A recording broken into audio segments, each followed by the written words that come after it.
Hey folks, welcome back to the channel. This is Lamb Jam, and we're here live with Mr. Clay Dyer, Bassmaster Professional Angler, and JT. And we're going to take a tour today on his FXR Skeeter bass boat. Mr. Clay is going to take us out today on Lake Gunnersville and show us around this lake, show us all about this new FXR 2021 Skeeter bass boat that we are getting ready to purchase for JT as he continues his bass fishing in high school and hopefully beyond into college, and who knows, maybe one day in the pros. So Mr. Clay is going to give us a rundown of this boat, what's on it, the graphs, the Humminbirds, the Ulterra trolling motor, the Yamaha engine, and all of the things that come along with this boat. So guys, you won't want to miss it. Stay tuned.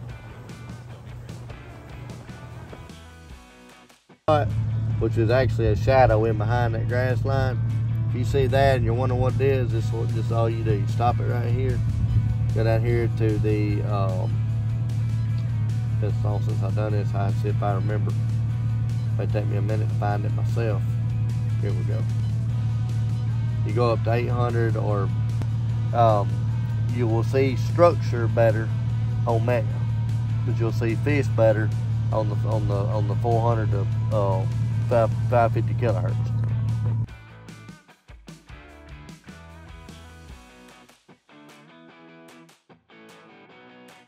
So this time of year, what should the grass look like? Well, the milfoil and hydrilla, it should look nice and luscious and green. Of course, eelgrass always does, but what I look for when I'm actually going to throw a frog on it, I look for where it gets that yellow looking foam, what we call cheese on it. Yeah. If it's got the foam on it, it's usually, it'll be pretty good. I mean, you can, here's the thing I figured out about this, about any grass lake. You can get it, in the old school days, since the wind's blowing this way, I'd get on the other side of it, I'd lift my trolling motor up, my big motor up, and I'd let the wind push me across the top of it, fishing my way across it. And if I got a bite, it's 4 days of fire poles. I know if the trolling motor down and the big motor down, it pretty much holds you in the grass and you can fish it around. But now what I have learned over the years is all this expanse of grass can get intimidating when you see it. So what I look at is I try to know on my graph. If I don't know the lake, I try to know on my graph where you see like a little underwater cut in the contour line or a high spot. If you find a high spot, most of the time it's going to be a rough spot, because if it's a high spot, the current's going to clean off the bottom, we're going to have all the sediment on it. And that's the kind of stuff, your irregularities, like your high spots, your little little contour changes and stuff, like if everything looks the same and all of a sudden you got a 20-yard stretch where your contour lines tighten up, that's going to be a little depth change. Little stuff like that is what will make these fish group up in this grass.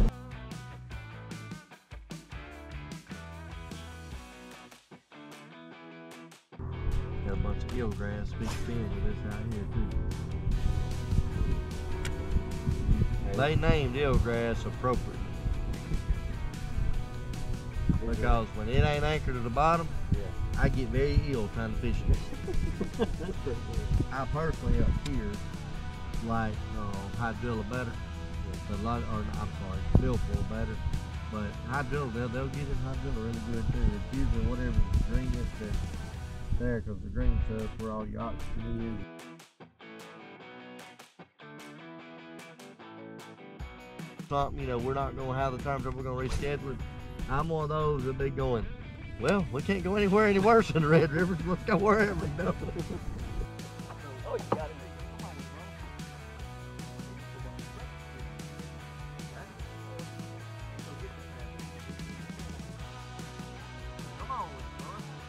So, oh, you got it. There you go. Come on with it, ball. He can come up and suck it, didn't he? Yeah. Got him? Yeah. Here you go. That is a good one. That ain't good one.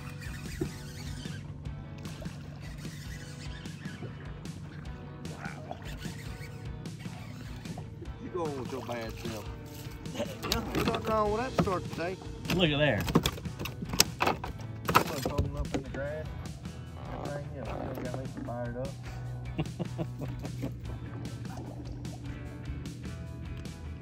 What I was just about to say Alright, let's pack up and move on. He's sucked it in, dude. Yeah. Oh, those pro frog. I did, son. You're a man after my own heart. That's what I was going to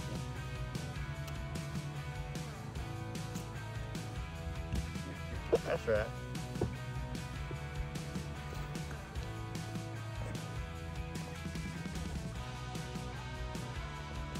Nice job, partner. Yeah. Nice job. He's been up in that grass a while. He's pretty green. Sorry for the salad. Hey, let me tell you something.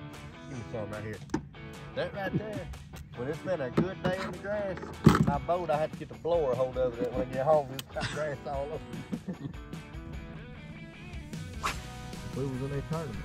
Considering I have not one rod with braid on it in here except a punching rod, you would see me stripping that. Well, number one, I'd done be rigged if we was in the tournament, but you'd see me, I'd done bite it like that, and you'd see me put the frog on and put the braid on. I love frog. Oh, yeah. Come on, I'm glad you was paying attention. I was looking off back there talking to your daddy and didn't even hear him hit it. I didn't either, see the truth. Let's go a little back here. No, good one.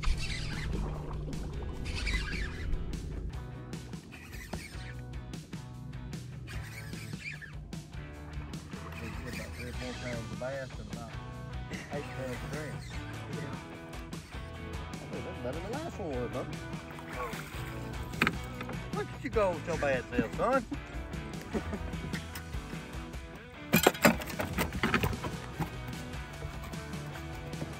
That fish go 3 pounds. One thing about them, they get the grass all in their face and you get their mouth open, pull them against the water, you see them right across the top of it. Some of them got a knot on top of the back.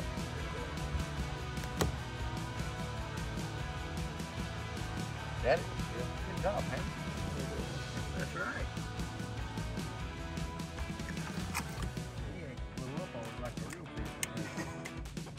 The set of waypoints actually marks the structure, and I'll say the set of waypoints where I want to keep my boat. Now, there's times that where I want to keep my boat, I may erase them or whatever. And once I get, now that I'm used to the grouse as much as I'm used to them now, a lot of times I don't mark the waypoint where I might want to put my boat. Yeah. I'll wait till I actually come back and fish it, because I'll have my map zoomed in to say to where I know how far I am off that waypoint just from looking at my boat. Well, then if I catch one or two, in a certain spot, then I may go ahead and throw another waypoint right there so I remember, okay, those fish were on this end of it. That's why I caught them. They're on the other end. But that's a lot of times how I do a lot of my marking when I'm doing river ledges and humps and stuff. Yeah. Shell bars. It's just like when you see, for instance, right now they just popped up. See these three yellow and white dots right here? Yeah. That's where I marked. And see, I was done way down here in the river. Yeah. But when I marked that, because I stopped the screen, it marked the outline of that little outcropping right there from where I did it. Right. There you got them on there.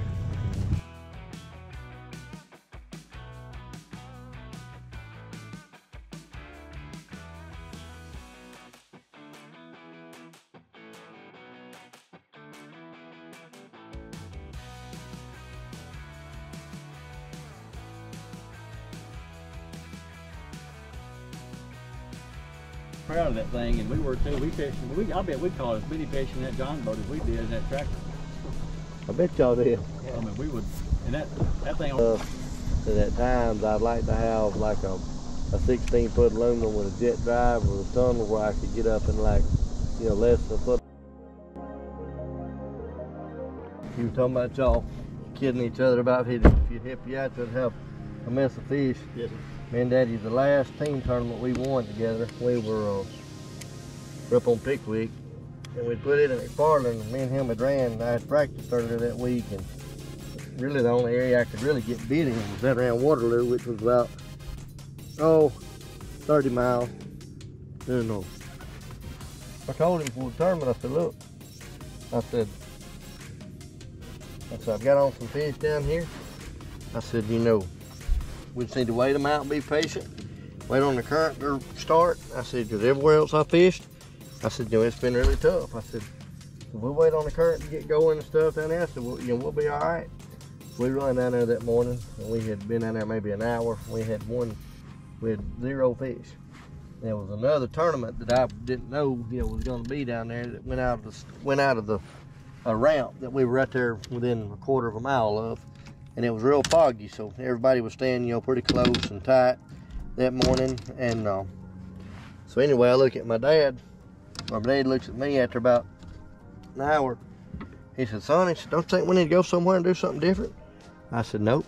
We said to hang tight here." I said, "Just be patient, like I told you." And about that time, one boat left, then another one left, then another one left, and people kind of started leaving. And when they started leaving, I ended up catching one about 2.5 pounders. So then Daddy's like, "Well, okay, we'll stay a little while longer." Well, then a little while later, I catch another one. And before you know it, they wasn't big, but I had a limit within the boat. I had the first 4, and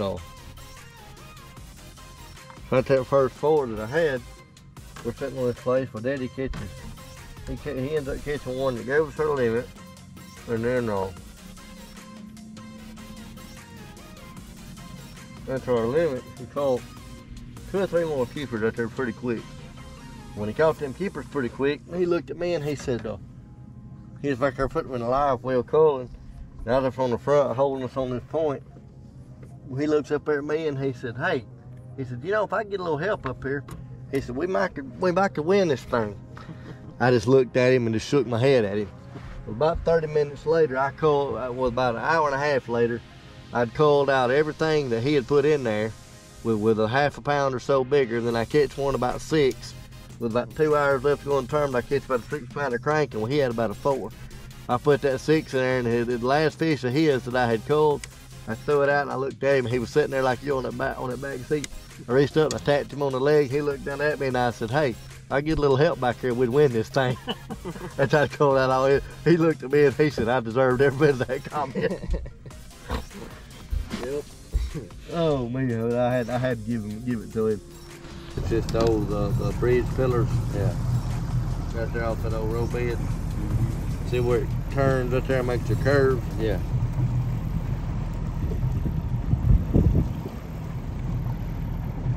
There's a group of fish right there on that 50 line right there. Yep. But they're sitting about where I'd expect them to be sitting.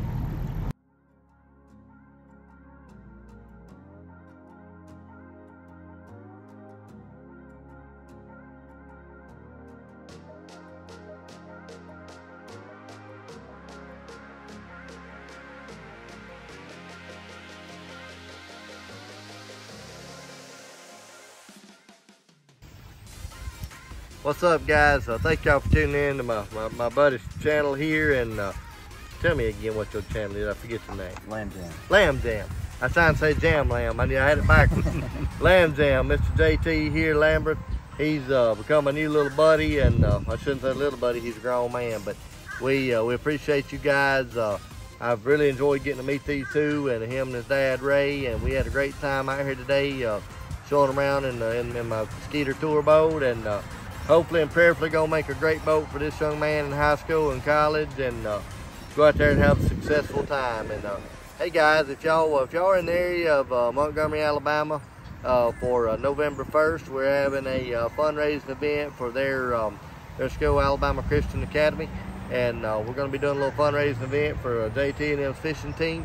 We'd love for you to come out, man. We're gonna have a great time in the Lord. We're gonna have some fishing and stories, and talk about fishing, but most importantly, talk about the Lord. And I appreciate this young man. He's got his head on where it needs to be, and he spoke to them today on the old frog out here on Guntersville. So we're gonna bring him back up here this fall, and I'm gonna let him show me a thing or two.